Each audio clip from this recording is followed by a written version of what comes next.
тил мыйзамынын 33 жылдыгына арналган линейканы ачык деп жарыялайбыз. Урматтуу эже агайлар жана окуучулар, сиздерди мамлекеттик тил күнү байрамыңыздар менен куттуктайбыз. Бүгүнкү линейканы ачып алуу сөзүн Тилек метод бирикменин жетекчиси Топоева Гүлнур Жусумалиевнага жана Вдохновение мектеп гимназиясынын президенти Каримова Шахнозага берилет. Саламатсыздарбы, урматтуу агай эжелер, ошондой эле окуучулар.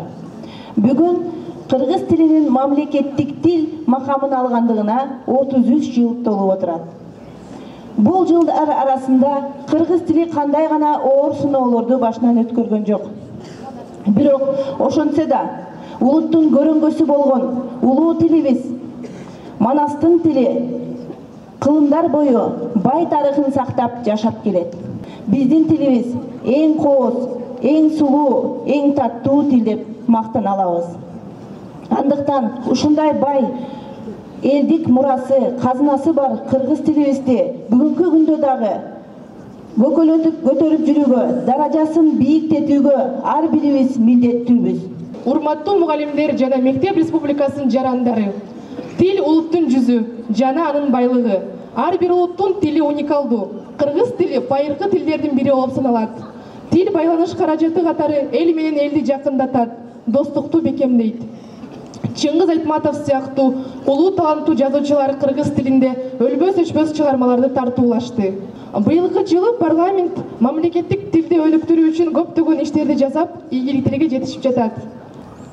Кыргыз элинин алгачкы агартуучу илимпозу Ишеналы Арабаев 1882 жылы Кошкор районунун Күн Батыш айылына жарат дүйнөгө келген.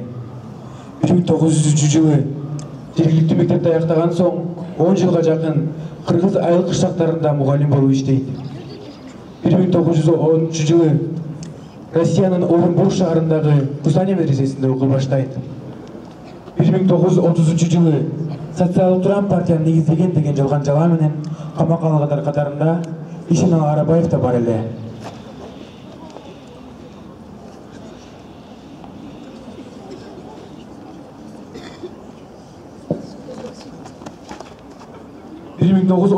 жылы 11 майда камакка алынып, Фрунзеден Ташкенттеги турмага которулган.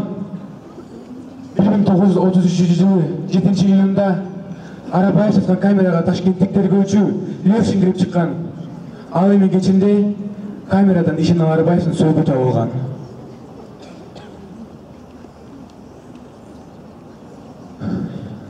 Кыргыз элинин алгачкы агартуучусу Ишеналы Арабаев 1958 жылы толугу менен акталып чыккан.